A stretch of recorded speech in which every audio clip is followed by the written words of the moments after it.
में खबर दिखाई थी कि अमित शाह ने तय कर दिया है, तो बहुत सारे आपने कमेंट बॉक्स में लिखे थे कि हमारे पास खबरें कैसे आ जाती हैं, हम खबरों को कैसे दिखाते हैं, कि कई लोगों ने कहा कि आप झूठ बोलते हैं।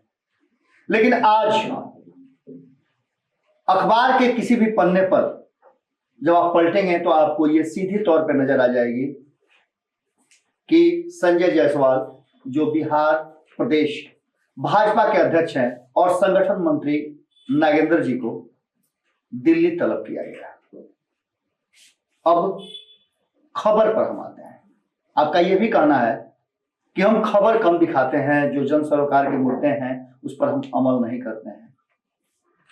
ये बातें हम पर तोहमत है, क्योंकि ऐसी कोई भी चर्चा नहीं है जो हम छोड़ते हैं। हम लगभग सभी चर्चाओं को करते हैं, चाहे वो हत्या का मामला हो, अपराध का मामला हो, शराबबंदी में अनैतिक कारोबार का मामला हो, किसानों का मुद्दा हो, शिक्षकों का मुद्दा हो, छात्रों का मुद्दा हो, आम जनता का मुद्दा हो, किसी भी वर्ग का हो, हम हर खबर को आप तक पहुंचाते हैं।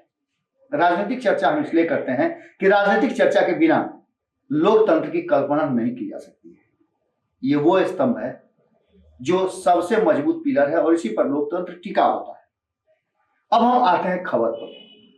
हमने आपको खबरों में बताया था कि जिस तरह से नीतीश कुमार ने मंत्रिमंडल विस्तार को स्थगित करते हुए आगे बढ़ाए जाने की और कभी भी होने की बात कही थी, मुस्कुराते हुए उन्होंने कहा था, तब हमने आपको एक खबर बताई थी और खबर के माध्यम से हमने एक दिन बिफोर आपको यह बताया, चूंकि हमारे सूत्र बहुत मजबूत हैं और वो हमें खबरों की जानकारी देते रहते हैं। आपको बता दें कि दोनों दिल्ली के लिए रवाना हो चुके हैं। लिस्ट उनके पास है जिसमें मंत्रियों की जो अब विस्तार में जिन्हें मौका मिलेगा उनका नाम है, और इसके साथ ही और भी बहुत सारी बातें हैं जो करनी होंगी। आपको बता दें कि इधर विधानसभा का बजट सत्र की भी घोषणा हो गई है। 19 फरवरी से 24 फरवरी तक बजट सत्र चलेगा, जिसमें आने वाले भविष्य की योजनाएं तय होंगी और बजट तय होंगी।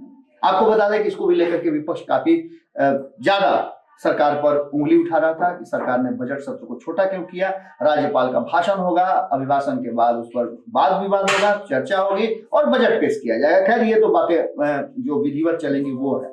आपको बता दें कि संजय जायसवाल और नागेंद्र जी दोनों को दिल्ली तलब किया गया है। वहां उनकी कई दौर की बैठकें होनी है। पहले भूपेंद्र यादव के पास बैठकें होगी। भूपेंद्र यादव इससे पहले नीतीश कुमार से मिल चुके हैं।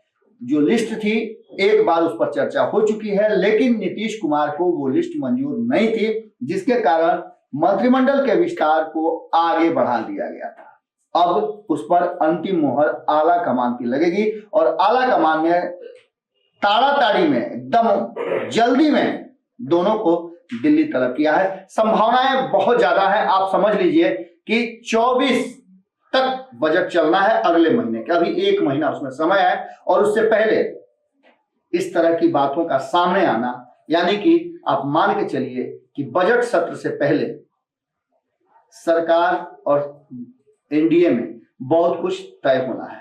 नागेंद्र जी और संजय जायसवाल के साथ बैठ करके भूपेंद्र यादव क्या कुछ फैसला करके अमित शाह के पास पहुंचते हैं और उस पर कैसे मुहर लगती है, जेपी नड्डा क्या कहते हैं और प्रधानमंत्री प्रधान सेवक नरेंद्र मोदी क्या कहते हैं, इन तीनों का फैसला बहुत जरूरी है।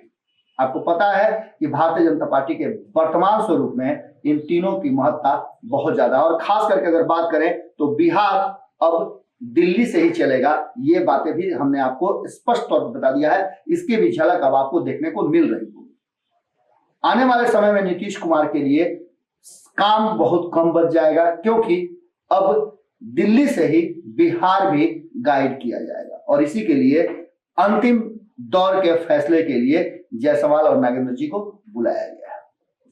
खबर यहीं तक रख देते हैं आज की। आगे की खबर के लिए आप भारत लाइव पर जुड़े रहें। खबर तो यहां लगातार आप तक पहुंचाने का काम हमारी टीम कर रही है। अब आपका फर्ज बनता है कि आप हमारी टीम को इस सच के लड़ाई में सहयोग करें। इसके लिए आपको यूपीआई नंबर पर आप जो भी उचित चाहे हमारी मदद कर सकते हैं। आपके द्वारा भेजी गई हर राशि हमें स्वीकार है। नमस्कार। अगर ये वीडियो पसंद आई और वह बिहार के राजनीति और बिहारियत से सरोकार रखेनी तो सब्सक्राइब बटन दबा के चैनल के सब्सक्राइब कर ली। ओजे एगो घंटी बा, ओकरा बटन दबा देला से कुल सटीक और मारक खबर रुआ मुफ्त में मिल जाई। अगर रुआ पत्रकारिता के हमनी के नया प्रयोग में सहयोग कर चाहतानी तो ज्वाइन बटन दबा दी। पेटीएम नंबर नोट कर ली 9386816700। धन्यवाद।